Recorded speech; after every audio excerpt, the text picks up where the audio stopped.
Hello, I'm Edward. Welcome to the third installment of our in-depth exploration into the notorious lives of Bonnie and Clyde. From unexpected brushes with the law to a chilling premonition, we're peeling back the layers of myth to reveal the startling realities of these infamous outlaws. Fasten your seatbelts as we plunge into 6 more shocking and less-known facts about Bonnie Parker and Clyde Barrow's turbulent journey. Welcome to our channel, Hushed Histories, revealing the secrets of bygone eras. Fact 1. Clyde's unsuccessful attempt to join the Navy. Clyde Barrow, one half of the infamous Bonnie and Clyde duo, wasn't always destined for a life of crime. In fact, he aspired to serve his country by joining the United States Navy. He even went so far as to get a tattoo of a U.S. Navy anchor on his left arm, signaling his commitment. However, his application was unsuccessful due to lingering effects from a serious boyhood illness, possibly malaria or yellow fever, resulted in his medical rejection. This rejection from the Navy marked a turning point in Clyde's life, pushing him deeper into the world of crime. It's intriguing to imagine how different his life could have been if he had been accepted into the military service. Fact 2. Clyde's initial brush with the law over a rental car.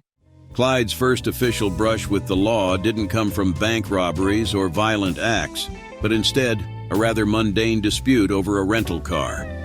At the age of 20, Clyde was arrested for failing to return a rental car to its rightful owner on time. The incident, which took place in late 1926, saw him detained in McLennan County Jail in Texas. However, this was a far cry from the high-profile criminal he would later become, as the charge was eventually dropped. This event was pivotal, as it marked the beginning of Clyde's tumultuous relationship with the law enforcement. One can't help but wonder if this incident, seemingly small, may have lit the spark that ignited Clyde's career in crime. Fact 3. The tale of Clyde's amputated toes in prison. In 1932, while serving time in the infamous East Ham prison farm in Texas, Clyde made a drastic decision that would change his life. He convinced another inmate to sever 2 of his toes with an axe. This self-mutilation, possibly a desperate attempt to get out of the labor-intensive work in the fields, left him with a permanent limp. Interestingly, he was unaware that his mother had already managed to secure his parole, rendering his extreme action unnecessary. The severe injury excluded Clyde from active military service years later during World War II. This event remains one of the most dramatic anecdotes of his troubled life behind bars. Fact 4. The duo's unexpected dislike for bank robbery. Despite their popular image as hardened bank robbers, Bonnie and Clyde actually had an aversion to bank robbery. In fact, it was an activity they seldom indulged in. Clyde Barrow, the mastermind behind their operations, preferred robbing smaller establishments like grocery stores and gas stations. These targets were easier and presented fewer risks than banks, which were often heavily guarded and located in heavily populated areas. The few times they did rob banks, it was out of sheer necessity when other sources of income were scarce. Ironically, it was the rare bank heists that got them the most media attention and solidified their image as notorious bank robbers. Fact 5. The close call. Police nearly captured them a year before their demise.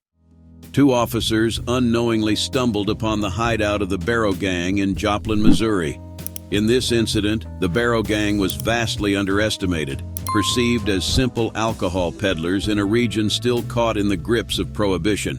This encounter turned fatal for the officers, as they inadvertently stepped into the line of fire of one of the most notorious criminal gangs of the era. William Daniel, more commonly known as WD, was injured in the shootout, but the wound eventually healed. The lethal encounter further tarnished the Barrow Gang's reputation and echoed their deadly resolve throughout the city of Joplin. Clyde, showcasing his remarkable driving skills, managed to whisk the entire gang out of the city and towards Shamrock, Texas, thus evading the clutches of law enforcement once again. This incident, a brush with capture that happened a year before their ultimate demise, reflected their uncanny knack for slipping through the fingers of the authorities. Fact 6. Bonnie's death, wearing a wedding ring that didn't belong to Clyde. Bonnie Parker met her tragic end alongside Clyde Barrow on May 23, 1934. But an interesting detail about her death has intrigued historians and enthusiasts alike. The wedding ring on her finger did not belong to Clyde. Bonnie was still technically married to her jailed husband, Roy Thornton, at the time of her death, and wore his ring as a symbol of her loyalty. While it's widely believed that Bonnie and Clyde were deeply in love, they never officially married, possibly due to Bonnie's existing marriage. The ring symbolized a complicated love story that spanned a marriage, a passionate romance, and a life of crime. Bonnie's commitment to both Thornton and Clyde, despite their respective absences, speaks volumes about her loyalty and the depth of her emotions. This intriguing fact only adds another layer to the mystique surrounding the infamous Bonnie and Clyde.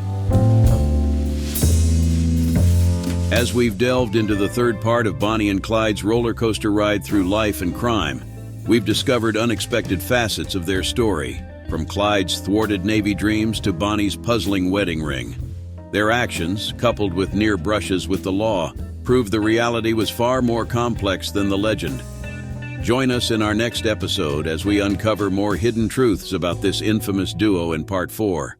We hope you've enjoyed the video and encourage you to share your thoughts, additional facts, or any fascinating stories about the topic in the comments below. Thank you for joining us on this captivating voyage into the world of hushed histories.